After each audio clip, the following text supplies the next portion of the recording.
y 50 miligramos de etiodidacina. Ahora, esto de las dosis equipotentes no lo podemos trasladar a los antipsicóticos atípicos, porque los atípicos tienen rangos de dosis, no se miden por dosis equipotentes.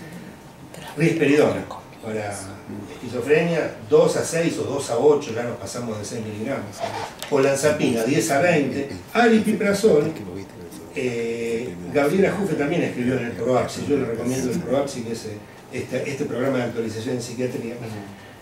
Gabriela Juffe escribió en el PROAPSI y también comenta que el aripiprazol se puede llevar tranquilamente en pacientes esquizofrénicos a 45 miligramos por día de aripiprazol. Entonces estaríamos con una dosis, porque a veces, por ejemplo, subestimamos la eficacia de la quetiapina porque es un fármaco poco potente. Potente no es lo mismo que eficacia.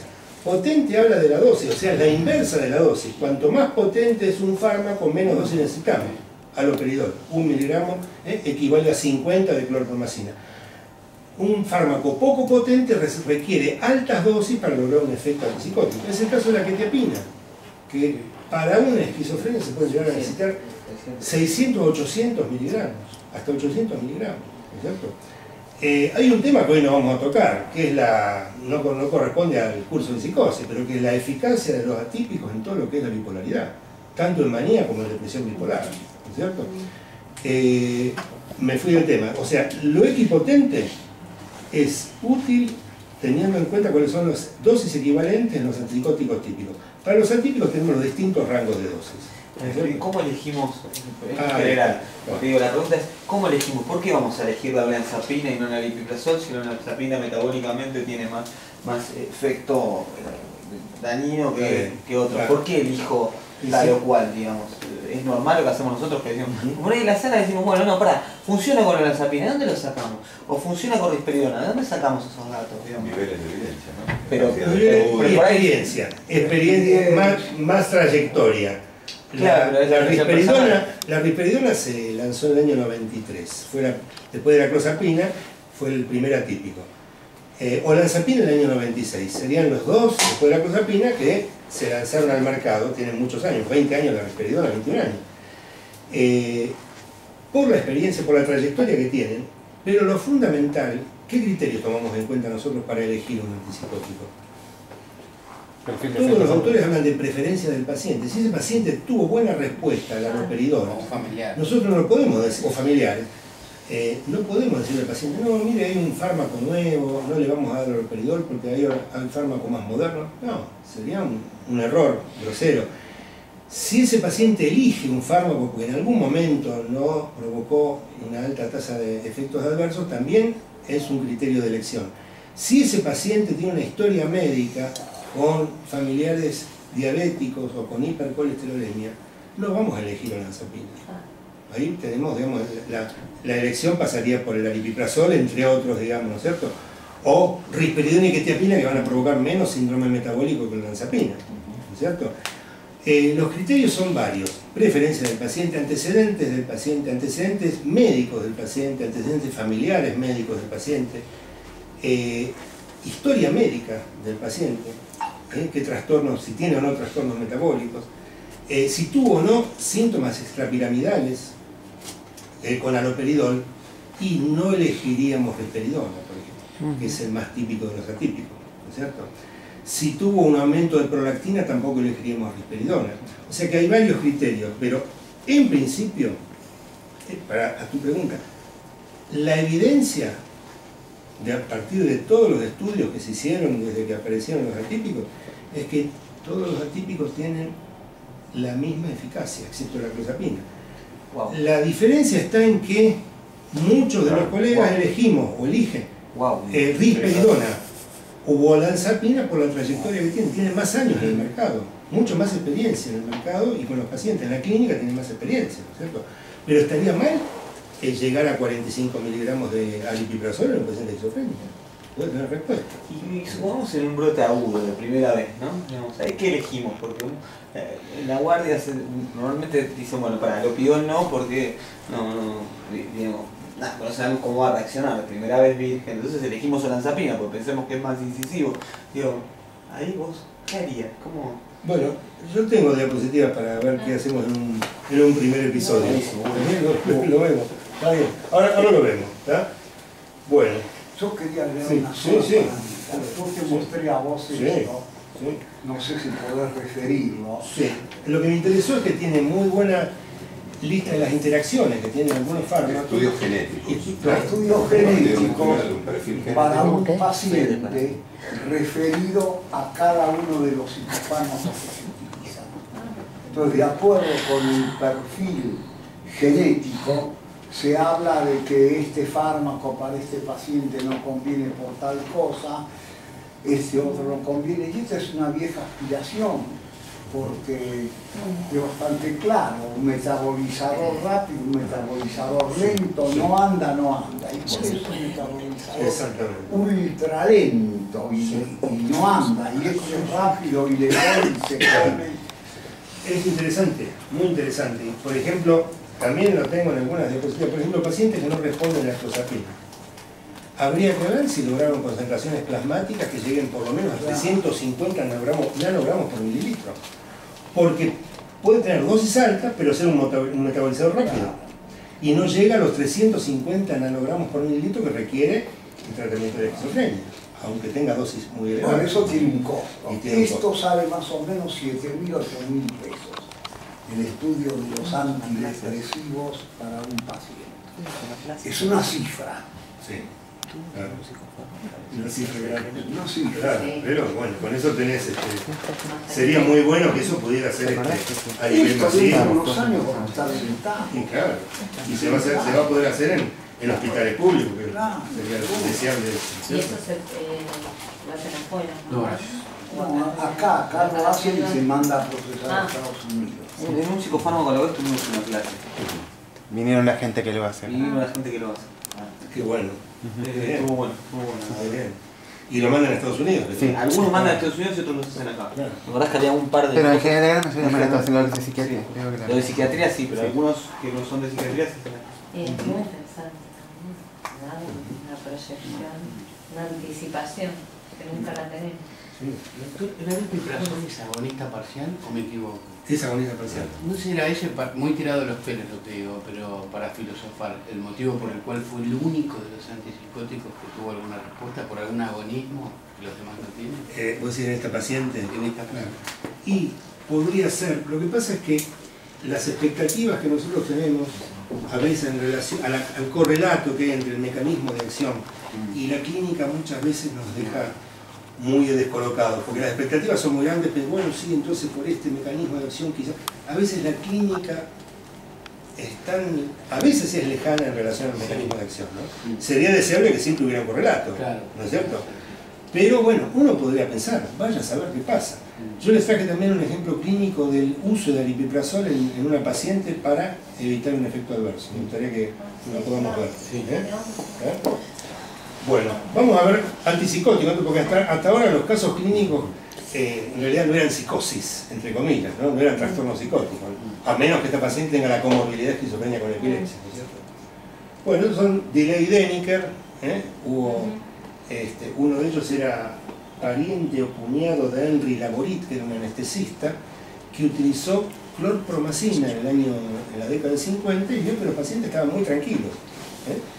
Se lo comentó a ellos dos, que eran psiquiatras, Delay y Deniker, y empezaron a utilizar clorpromacina, que fue el primer antipsicótico de la historia, donde cambió la evolución de los pacientes. Yo recuerdo que hablé una vez con el doctor Vilapriño, que falleció hace un año y medio más o menos, de Mendoza, y decía, yo en la década del 50 era psiquiatra y iba a dejar la psiquiatría porque los pacientes no mejoraban nunca. Hasta que llegó una caja al hospital que tenía clorpromacina. Y ahí empezaron a... Bueno, ahí dije, yo voy a ser psiquiatra, decía, ¿no? Interesante, ¿no? Fue un poco la revolución, en realidad después del litio, que aparece en el año 49 por este médico australiano Cade, la clorpromacina fue el primer antipsicótico, ¿no? Luego, bueno, en la década del 50 distintos y 60 distintos antipsicóticos, típicos y atípicos. Clozapina en la década del 70 aparece, pero hubo muchas muertes por granulocitosis en Escandinavia, creo que fueron estas muertes, y se discontinúa. Hasta que... ¿Hubo mucha muerte por clozapina o hubo un lobby de los americanos porque la patente era europea? Y vaya a saber. Yo cuento una Está bien, anécdota, pues, solo medio minuto. Sí, sí. En una oportunidad, en La Nación sale un artículo de una droga milagrosa, etc. Me piden una consulta domiciliaria a 2 cuadras de la clínica. Voy a ver a la mujer dice, mire doctor, apareció una droga, ¿se podrá conseguir? Digo, ¿qué es lo que toma? No, si en la Argentina nosotros estamos dando hace 20 años. ¿Cuántos son sus honorarios? Váyase. Porque no, sentía que le estaba macaneando. Y cuando la clozapina se abrió el mercado americano, bueno, un lobby que en 3 meses existía la clozapina. Claro, ya porque ahí, bueno, de años claro. que no sé. Sí, En la clínica, claro, recuerdo en la clínica se usaba bastante la clozapina Como mucho entrada. tiempo Y muy sin- pocos casos de exactamente. granulocitosis. Muy pocos casos. y bueno, justamente, digamos, vuelve a reinstalarse en el mercado cuando se hace obligatorio el hemograma semanal. Ahí se reinstala nuevamente, ¿no? Pero bueno. También es una maniobra Sí. del lobby para Sí. justificar, ahora lo dejamos, ahora lo aprobamos. Sí, está bien. Pero coincidió con el asunto de que se acabó la patente, la vigencia, es una casualidad. Ahí coincide con eso, claro, porque fue en el 78 más o menos, que 74 que se discontinúa por la granulocitosis. Ahora, la paciente que les comentaba recién, que hizo una granulocitosis severa con 0% de neutrófilo, la hizo, No, Y no, ya no era el seguro, mismo. seguro. Muy breve, ya que tocaron el tema de los mercados. Me llamó mucho la atención que no haya clozapina en Bolivia. Sí. Ajá.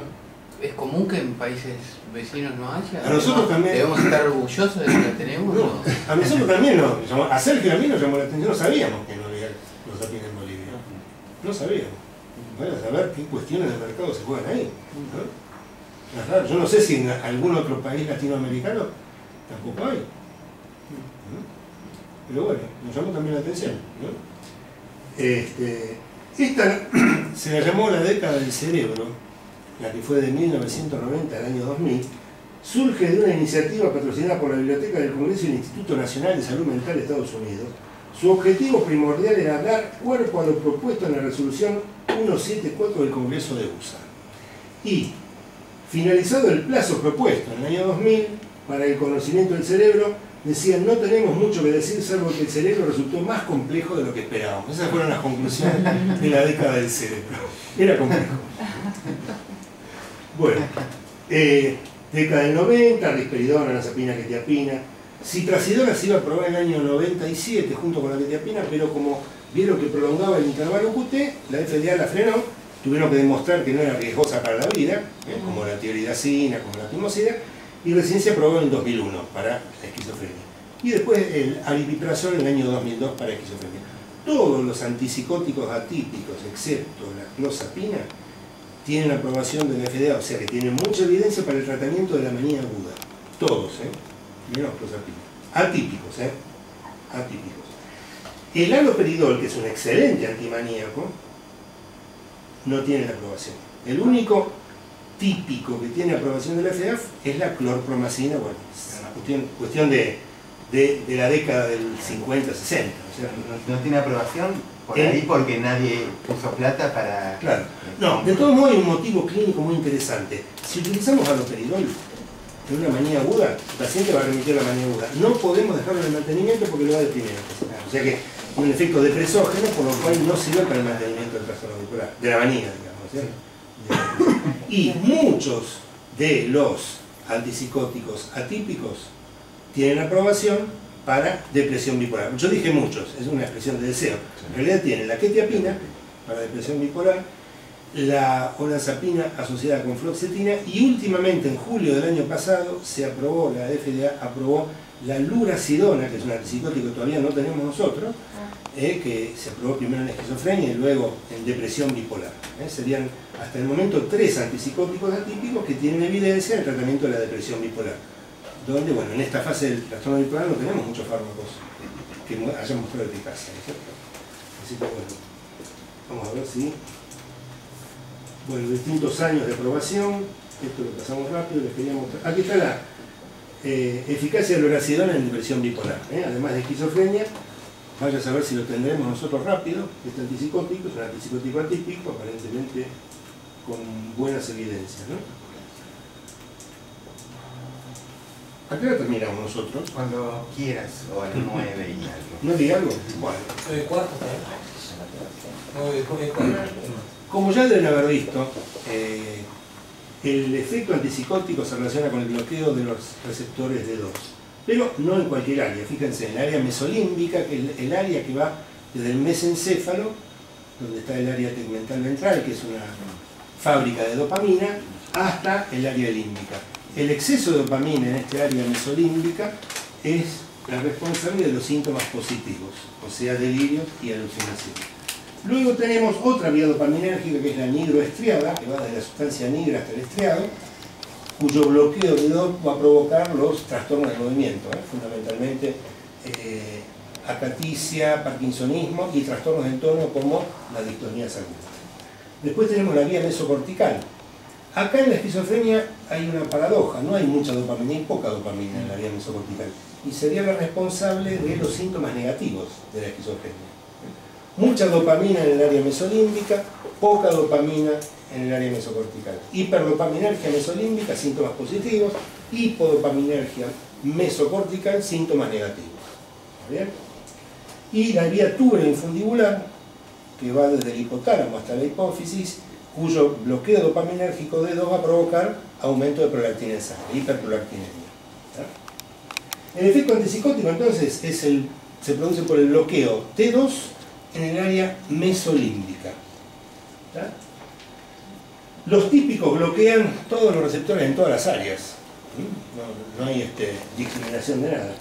Y van a obtener efecto antipsicótico por el bloqueo de D2 mesolímbico, síntomas extrapiramidales por el bloqueo en la vía nigroestriada, empeoramiento de los síntomas negativos en el área mesocortical y el aumento de prolactina por el bloqueo de D2 en el área túbero-infundibular.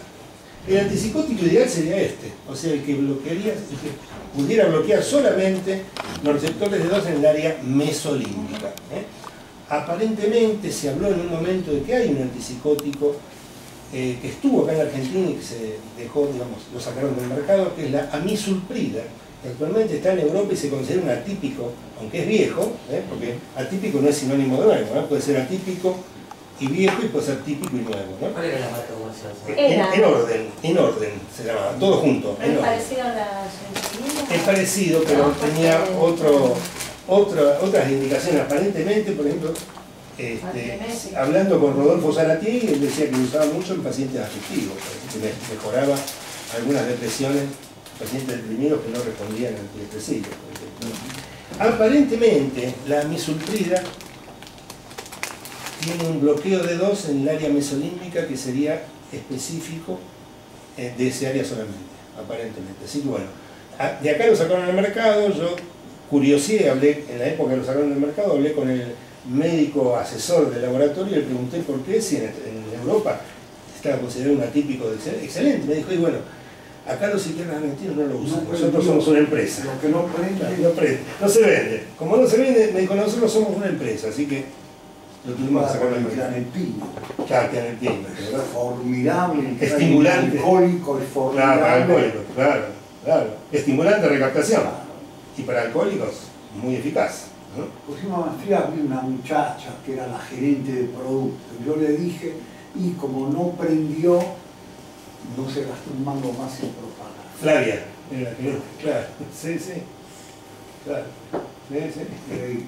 Claro, no prendí. Bueno, él me contestó, somos una empresa, así que por más que en Europa se esté usando mucho, bueno, aparentemente tiene esta selectividad mesolímbica de la amisulprida, ¿no? Bueno, rápido. ¿Vos probaste la senapina? Yo no la indiqué todavía, pero dicen que hay algunos pacientes mejoran el episodio maníaco. Claro. Ahora, yo lo que me pregunto con la senapina es cómo hacer para un paciente maníaco para que la tenga debajo de la lengua, porque la única vía es hacer igual. Y que no tome agua. Y que no tome agua y no coma. Inmediatamente. ¿No? Es un problema. En un paciente esquizofrénico. Estábamos en un congreso de Estados Unidos con Alejandro Lagomarsino, él falleció hace 2 años, en junio, y estábamos juntos y nos acercamos a Joseph Calabrese, que es un referente en trastorno bipolar. Y entonces Calabrese estaba explicando un póster de acenapina, que recién estaba saliendo al mercado. Y fuimos y le preguntamos, ¿qué pasa si el paciente traga la pastilla o la toma con agua? Y fuimos muy categóricos. Nos dijo, it doesn't work, o sea, no funciona. No va a funcionar. O sea que, ¿cómo se hace para que el paciente la mantenga debajo de la lengua, ¿no? Porque, ¿qué pasa? Hay otro tema, que los que ven algo de farmacotecnia lo conocen muy bien. El paciente la puede tener debajo de la lengua, pero no tiene que tragar la saliva, porque si traga la saliva también es vía oral. Tiene que ser sublingual, se tiene que absorber debajo de la lengua, no puede ni siquiera tragar la saliva. ¿Cómo le explicamos eso a un paciente manía o a un paciente esquizofrénico, ¿no? Que son las dos aprobaciones que tiene la acenapina? Muy complicado, ¿no? Bueno, los típicos fundamentalmente síntomas extrapiramidales, los atípicos del síndrome metabólico. Vamos a pasar rápido los mecanismos de acción y quiero mostrar los casos clínicos que me preguntaban por el aripiprazol. ¿Qué determina que un antipsicótico sea típico? Este es Meltzer, que hablaba de que en toda la década del 90 dominó su teoría de que la tipicidad de los antipsicóticos dependía del bloqueo 5-HT2A.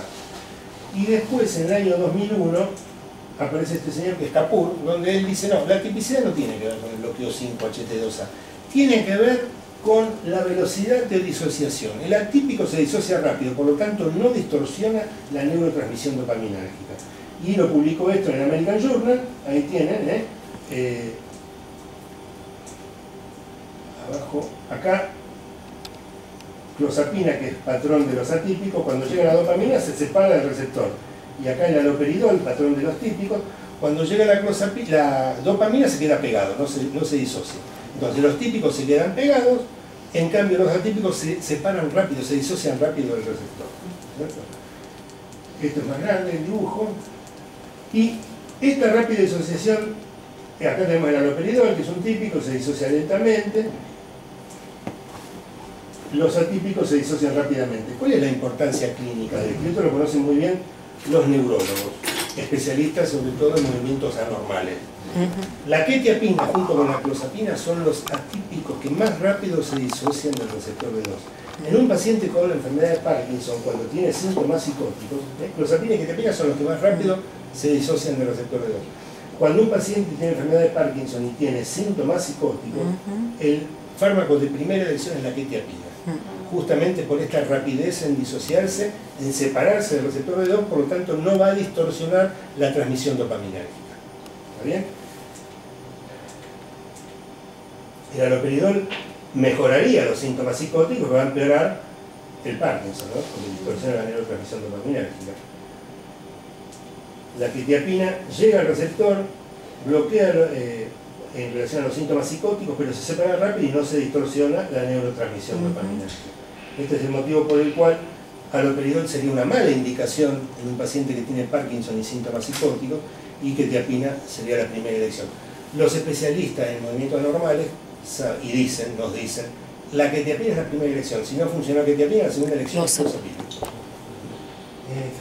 Porque la asociación a partir de 600 miligramos, ¿no decís? Sí, en realidad no está estipulado y no está protocolizado. El paciente, si tiene síntomas psicóticos en el paciente con Parkinson, puede ser o por la misma enfermedad o por el uso de agonistas dopaminérgicos o el uso de levodopa, ¿cierto? ¿Para Parkinson? Yo no conozco que tenga indicación. No vi una vez un paciente. Sí, no conozco que tenga indicación específica en el Parkinson. Sí sabemos cuál es la primera y la segunda elección. Lo que tiene el Certindol, que nunca fue aprobado por la FDA, que está aprobado por el órgano regulatorio europeo, y hay que tener mucho cuidado con la prolongación del QT. ¿Con cuál? Con el Certindol. Sí. Hay que controlar con el electrocardiograma. Yo había leído eso de la constante disociación, lo que vimos recién. Sí. Así como disminuyen la incidencia de los efectos no deseados. Exacto. Porque le da lugar a la dopamina y de actuar. Exacto. No distorsiona la transmisión dopaminérgica. ¿No pasaría lo mismo con los deseados? ¿Con los efectos deseados? Me pregunto. Sí. ¿Por qué sí con los no deseados y no con los deseados? Y uno piensa, por lo menos lo que se comentó, es que habría más selectividad en relación a a quedarse más tiempo en la zona mesolímbica. Ah, Porque los no deseados tienen que ver con la nigroestriada y con la tubula infundibular fundamentalmente. No aumenta la prolactina y no provoca síntomas extrapiramidales por esta rápida disociación. ¿No es cierto? Primera elección en Parkinson, o sea, tiene que ver con los síntomas extrapiramidales. Y no aumenta la prolactina porque aparentemente la zona tubular infundibular sí, llega y se disocia rápido, no la bloquea, ¿no? Quizás tenga que ver con alguna selectividad mesolímbica, ¿no? Pero la disociación rápida está estudiada, la estudió Kapoor, ahora Kapoor está en Toronto, la estudió con PET, tomografía por emisión de positronina, y ven que se disocia rapidísimo, junto con la clozapina, ¿no? Pero bueno, sabemos por lo menos la importancia clínica, si nos llega un paciente con enfermedad de Parkinson y tiene síntomas psicóticos, cuál es el antipsicótico que le escribimos, ¿cierto? Esto también lo estudió Kapoor, y antes las megadosis, 80 miligramos, 100 miligramos de haloperidol, una locura, porque se sabe que con el 65% de ocupación de receptores de 2 se logra el efecto antipsicótico. Cuando llega al 72% aumenta la prolactina, y si llega al 78% de ocupación del receptor de 2, ya hay síntomas extrapiramidales. Con la megadosis, que se utilizaban en otras décadas, siempre se llegaba a esto, ¿no es cierto? Se calcula que con 3 miligramos. 3 a 6 miligramos. O sea, sin importar la parte del cerebro, si es olímpica o no, digo... Y no, digamos, aparentemente la prolactina tiene que ver con la tubula infundibular siempre y la... Está bien, pero digo, qué sé yo, hasta 72 empieza. Sí. Lo otro parece como si hubiese una especificidad, digo. Primero ataca al glúteo olímpico, después ataca la tubula infundibular y después atacaría la... Y sí, aparentemente, ¿no? Podría pensarse, hay una secuencia digamos, en qué zona llega, a qué zona llega primero. ¿No? ¿Habría una secuencia? Uno podría pensarlo. Pero también el porcentaje de ocupación en el 72 y en el 78% es diferente y provoca efectos adversos, ¿no es cierto? Entonces, tengamos en cuenta esto. Con 3 a 5 miligramos de haloperidol se logra el 65% de ocupación. Entonces, ¿qué pasa si es así esto, ¿no es cierto? Con esa dosis se llega al 65% de ocupación. Pero a lo mejor nosotros hablamos con un jefe de servicio de un monovalente y me dice, no, mis pacientes necesitan 30 o 40 miligramos. Y es cierto. ¿Por qué? Por este fenómeno. ¿Por qué algunos pacientes necesitan mucho más miligramos? Por un fenómeno que es un bloqueante de un receptor que permanece durante mucho tiempo, va a provocar una upregulation, o sea, aumento de la densidad de receptores. Esta upregulation hace que necesite mucho más dosis de haloperidol que un paciente virgen de tratamiento. En un monovalente, pacientes que hacen años, decenas de años, que están con el haloperidol, por ejemplo. Y ese paciente va a necesitar... Y además porque tiene que ver también con la velocidad de disociación. También, claro, pero va a necesitar más dosis que un paciente virgen, que a lo mejor con 3 a 6 miligramos logra la remisión de su psicosis. En cambio, estos pacientes tienen muchos receptores de dopamina, más hambrientos de dopamina. Por lo tanto, van a necesitar más dosis de haloperidol. Pero yo quiero decir algo antes, por ejemplo, si vos tenés un paciente con un brote psicótico, ¿no? Entonces le das haloperidol 5 miligramos, entonces al primer día sigue excitado, entonces le suben el haloperidol, el segundo día sigue excitado, le suben el haloperidol. La verdad es que hay que esperar una latencia para que el haloperidol haga efecto, 10, 15 días, ¿no? Digamos, entonces nosotros nunca logramos en ese sentido esperar, porque le damos más, casi queremos neuroleptizarlo como antes, le damos más haloperidol. Entonces, ¿cuál sería tu indicación? ¿Viste? Mantener 5 miligramos de haloperidol durante 10, 20 días, porque también, ¿sabes lo que pasa normalmente en la sala? Que rápidamente también no llegamos a dar haloperidol, esperarlo, que lo cambiamos con la clozapina, no llegamos a esperarlo, que la cambiamos a clozapina. Entonces rápidamente, te digo, hay momentos en la sala, yo hace 3 años que estoy, hay momentos que se da mucho clozapina. Y hay momentos que se da mucho haloperidol, y hay momentos que se da mucho haloperidol. Y no depende tanto de lo que fuimos haciendo, sino depende del criterio del medio que está en ese momento. Entonces digo, bueno, para, quiero curarlo rápido, y hacer un giro cama rápido, le doy clozapina directamente. Pará, no cumpliste las indicaciones. ¿Cuánto hay que cumplir de haloperidol de 5 para, ¿entendés? Está bien, está perfecta la pregunta. Y yo diría que en lo que vos dijiste hay que discriminar una cosa. Vos hablaste de agitación. Sí. Una cosa es el tiempo que hay que esperar, un tiempo de latencia para lograr el efecto antipsicótico, y otra cosa es la agitación o la excitación psicomotriz. La agitación o la excitación psicomotriz no es patrimonio de la esquizofrenia. Puede tener una manía, puede tener un paciente límite, trastorno de personalidad. Entonces, tenemos que tratar la excitación o la agitación como, digamos, de acuerdo al esquema que se utiliza para la agitación y la excitación psicomotriz. Ahí no tenemos una latencia, es un tratamiento rápido, hay que hacerlo rápido. Sí. La excitación psicomotriz, la agitación hay que tratarla rápido, es una urgencia médica. Para eso utilizamos el esquema que hoy el más utilizado es, si utilizamos un típico, utilizamos aloperidol y una benzodiazepina, que es el lorazepam, porque es la que menos errática es por vía, la única que se absorbe bien por vía intramuscular. ¿Cuánto aloperidol? Aloperidol, el esquema para el tratamiento de la agitación, porque ahí discriminamos, ¿eh? Una cosa es si está agitado, tenés que tratar la agitación. Sí, Después vemos el tiempo de latencia para la psicosis. Está bien. ¿Cuánto de aloperidol? El esquema es así. Se empieza, el paciente viene con la excitación psicomotriz, se empieza con una ampolla de aloperidol que son 5 miligramos. Podemos utilizar junto con los 5 miligramos de aloperidol 2 miligramos de lorazepam, que sería media ampolla de lorazepam. Si el paciente sigue excitado después de 20 o 30 minutos, se repite la misma dosis de aloperidol y la misma dosis de lorazepam. Si sigue excitado, se repite la tercera dosis, y lo que dicen todos los esquemas es que con la tercera o cuarta dosis el paciente ya remitió su excitación psicomotriz. Pero bueno, esto tiene una pequeña excepción. Los pacientes adictos no responden en la cuarta dosis. ¿Está bien?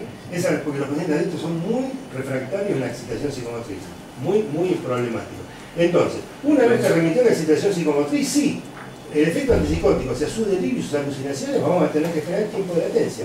¿Cuánto sería el tiempo de latencia para los síntomas 3 psicóticos? semanas. 4 a 6 semanas para los 4 síntomas a psicóticos. 6 semanas. Y hay que tener en cuenta que la clozapina, para decir que la clozapina no tuvo eficacia, tenemos que esperar por lo menos 12 semanas.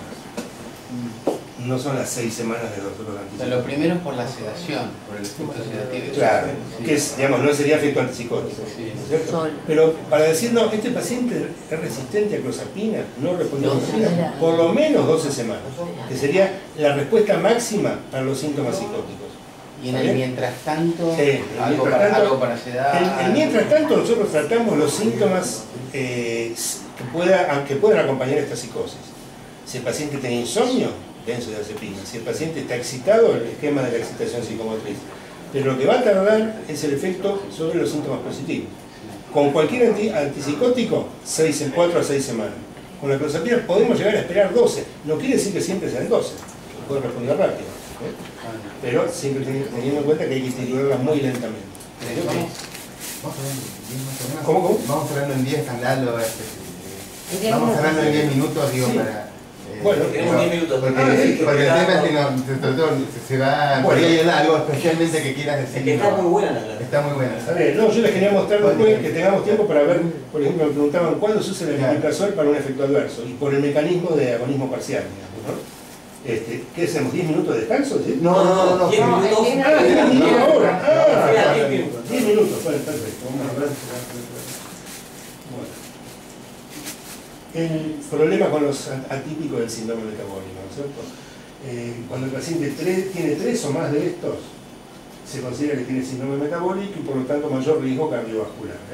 Sería la obesidad abdominal, mayor a 112 en los hombres, mayor a 88 centímetros en las mujeres, colesterol HDL, menos de 40 en el hombre, menos de 50 en la mujer, triglicéridos hasta 150, glucemia en ayunas era 110 para diabetes, pero la Asociación Americana de Cardiología se puso muy estricta para el síndrome metabólico y dice que tiene que ser 100 miligramos por decilitro. Y la presión arterial, 130 de sistólica y 85 de diastólica. Cuando el paciente tiene 3 de estos o más, tiene síndrome metabólico. Los antipsicóticos atípicos provocan síndrome metabólico, a diferencia mucho más que los típicos, ¿no es cierto?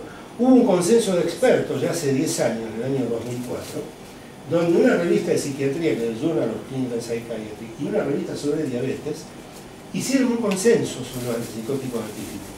Y hubo psiquiatras en este consenso, hubo diabetólogos, endocrinólogos y especialistas en obesidad.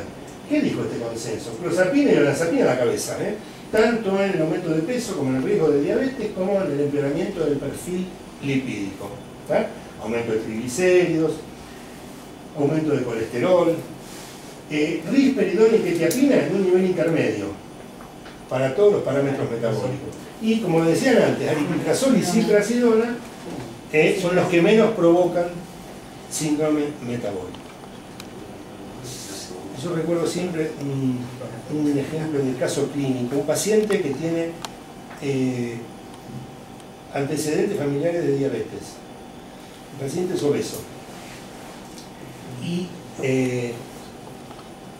tiene un familiar directo que falleció siendo muy joven. ¿Qué antipsicótico elegirían ustedes?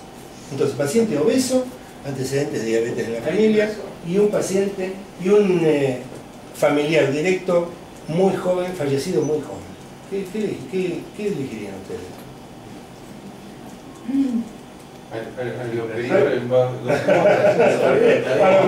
Pero bueno, supongamos que tenemos que elegir un atípico para que el Yo no podría elegirlo por la cuestión.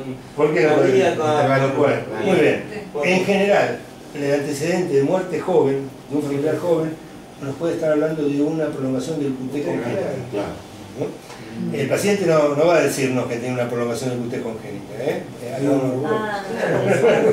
claro. Entonces, por lo metabólico, los dos por lo metabólico serían aripiprazol y ciprasidona.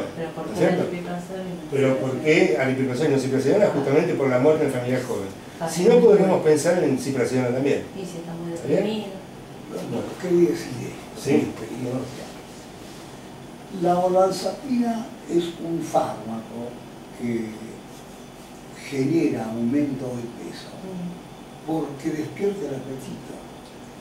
Cuando uno trabaja con el paciente a fondo este tema y el paciente reprime la ingesta, yo tengo al paciente con olanzapina flaco, hace un montón de tiempo, pero hay que hacer un trabajo duro porque es el tema. No es como el litio que el tipo come poco y por ahí vuelve mucho y dice, bueno, engordo. Tanto por la olanzapina es directamente proporcional al gesto del aumento de peso. Dato para no, es importante porque si no queda pegada la medicación al aumento de peso que genera todo el resto, y en realidad es verdad que cuando se trabaja con el paciente el tema de hacer ejercicio físico, de ir a una nutricionista, de acomodar el tema de la ingesta, no necesariamente hay aumento de peso es cierto. Porque si no queda pegado y sobre todo la clozapina que como recurso cuando los pacientes son re flacos con clozapina y olanzapina potenciado y no aumentaron de peso. Claro, esto es un criterio muy racional y digamos, nos habla justamente de la importancia de hacer psicoeducación con el paciente. Claro. No podemos medicarlo, hacer la receta y dejarlo al paciente que haga lo que quiera. Realmente la psicoeducación implica que haya un cumplimiento, una adhesión al tratamiento, que haya una adherencia al tratamiento. Y junto con eso todas las medidas para que el paciente, estamos dando un antipsicótico que puede alterar el parámetro metabólico, no lo haga. Yo hablo con los pacientes en la ecuación de costo-beneficio. Claro. Mire, va a tener que comer menos, pero tiene estos beneficios. Elija. Claro. Está bien. No, realmente, teniendo en cuenta la efectividad demostrada y la mayor trayectoria de la olanzapina, si el paciente puede cumplir con una dieta y hacer actividad física, sería bárbaro. Pero también se demostró que muchos de estos pacientes hacen una diabetes tipo 2, no dependiendo de la ingesta ni del aumento de peso. Provoca diabetes tipo 2 de nuevo. Esto es importante saberlo. ¿Remite con la interrupción? No. Digo porque Es diabetes. 5 minutos. 5 minutos, bueno. Esto es un afiche de un congreso en Estados Unidos donde preguntaban, ¿soy psiquiatra o endocrinólogo? Por todos los efectos metabólicos, y cuando la endocrinología choca con la psiquiatría. El reporte de este caso, a ver si tenemos el tiempo, es una paciente, esto fue publicado en American Journal en el año 2005, y la conducta terapéutica que adopta el psiquiatra que publicó el artículo, yo tuve la posibilidad de transmitirla a la gente del curso superior de APSA y en otros lugares donde utilizaron esta estrategia. Creo que vos la conocés, Nicolás. Te paré, no nos conocíamos mucho y te paré en medio de Mar del Plata para bueno, fíjense, una paciente de 17 años con diagnóstico de esquizofrenia. sin adherencia al tratamiento, se interna por episodio psicótico agudo, abuelo paterno tiene esquizofrenia. Ahí genética. Se indica risperidona intramuscular de depósito 25 miligramos y durante las primeras 2 semanas risperidona 4 miligramos vía oral. Mejoran los síntomas psicóticos, comienza con dolor en ambas mamas, inflamación y galactorrea. Se le hace una prolactinemia, está elevada, está en 119 microgramos por mililitro, cuando los valores normales son de 0 a 25. El médico tratante, acá en el artículo de American Journal, que si quieren yo se los envío el artículo este, es una carta de lectores, él manda su caso a una carta de lectores, ¿no? Tiene en cuenta que el aumento de prolactina puede favorecer el desarrollo de osteoporosis y puede favorecer el desarrollo de cáncer de mama. Por lo tanto, él pensó lo siguiente: ¿qué hago? ¿Retiro la risperidona e indico otro antipsicótico atípico? Pero la paciente respondió bien a la risperidona. Si cambio de antipsicótico, el riesgo que no, digamos, que se rebrote la paciente, ¿cierto? Le agrego un agonista dopaminérgico para bajar la prolactina, bromocriptina, bueno, pero el riesgo que se brote, digamos, síntomas psicóticos con el agonista dopaminérgico. Redujo la dosis de risperidona a la mitad y la pensó también que también es riesgoso. Si con 4 miligramos respondió bien a su psicosis, con 2 miligramos puede no responder y puede tener una recaída psicótica. Continuó con risperidona y le agregó otro antipsicótico. Recuerda que la dopamina, vamos a ver el fundamento de la decisión de este psiquiatra, la dopamina es el PIG, o sea, factor inhibidor de prolactina. La dopamina que llega desde el hipotálamo a la hipófisis frena la prolactina para que no se libere en la sangre. La risperidona, que bloquea los receptores dopaminérgicos, justamente va a provocar la liberación de prolactina a sangre porque está actuando contra el PIF, no hay dopamina. La risperidona, esto es importante, es el antipsicótico que más aumenta la prolactina. Nosotros quizás por una cuestión de sentido común decimos a veces no, el haloperidol provoca mucho más aumento de prolactina, pero que hay una pequeña sutileza en la siguiente. La risperidona tiene dificultad para atravesar la barrera hematoencefálica, por lo tanto permanece más tiempo en la zona túbero-infundibular. Por eso es la que más aumenta la prolactina, mucho más que cualquier otro antipsicótico. Entonces, está mucho tiempo en la zona túbero-infundibular. Por este motivo es la que más aumenta la prolactina. Y provoca, entonces, la prolactina provoca hipogonadismo, luego viene el hipoestrogenismo y esto favorece el desarrollo de una osteoporosis. Este es un artículo donde se estudia la importancia de la prolactina alta en el cáncer de mama. Hay mucho estudio sobre esto. Hay mucha evidencia en animales. Todavía hay poca evidencia de desarrollo de cáncer de mama por el aumento de prolactina en seres humanos, pero se está estudiando, por las dudas. Cuando aumente por encima de 100, y los endocrinólogos dicen, si la paciente es posmenopáusica, ya hay menos riesgo, aunque tenga la prolactina elevada. ¿Está bien? Bueno, entonces, ¿qué hizo el psiquiatra? Vamos a ver esto de los agonistas parciales. El aripiprazol es un agonista parcial. ¿Qué es un agonista parcial? Es toda droga que actuando sobre un receptor va a inhibir el receptor o lo va a estimular. Las dos cosas puede hacer, lo inhibe o lo estimula. Y otra manera de definirlo es cuando hay mucho neurotransmisor, actúa como antagonista. Acá vemos que hay mucha dopamina y mucha serotonina y actúa como antagonista el agonista parcial. Fíjense lo que ocurre cuando baja la concentración del neurotransmisor. Ahí actúa como activador, o sea, actúa como agonista. Entonces el aripiprazol puede actuar como antagonista o como agonista, por eso es agonista parcial. Es el único antipsicótico por el momento que es agonista parcial. En la esquizofrenia recordamos que hay hiperdopaminergia en la vía mesolímbica y hay poca dopamina, hipodopaminergia en la zona mesocortical. Como es un agonista parcial, donde hay mucha dopamina, va a provocar un descenso de la dopamina, va a mejorar los síntomas positivos. Esto desde la teoría, que es un agonista parcial, ¿cierto? Y ahí donde hay poca dopamina en la corteza prefrontal, va a aumentar los niveles de dopamina porque actúa como agonista. Esto es lo interesante de un agonista parcial. Entonces, este sería el mecanismo completo del aripiprazol, agonista parcial de dosis 5-HT1A y antagonista 5-HT2 como todos los antipsicóticos atípicos. Muy bien. Al ser un agonista parcial conserva un 30% de su actividad intrínseca. Los demás, por ejemplo el haloperidol, cuando se pega al receptor, ahí ya no hay actividad intrínseca, actividad intrínseca cero. Llamamos actividad intrínseca a la respuesta del receptor cuando el fármaco se une al receptor. El aripiprazol conserva un 30% de su actividad intrínseca. ¿Qué quiere decir esto en términos clínicos?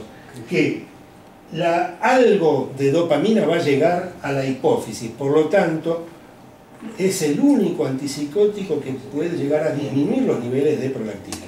Los demás antipsicóticos aumentan la prolactina o la mantienen igual, como por ejemplo la quetiapina no la aumenta, la mantiene igual. El aripiprazol, por ser agonista parcial, o sea, conserva un 30% de su actividad intrínseca, permite que algo de dopamina llegue a la hipófisis y por lo tanto baja los niveles de prolactina. ¿Qué hizo el psiquiatra? Vamos a ver, bueno, estos son estudios donde muestran que todas las dosis de aripiprazol bajan los niveles de prolactina.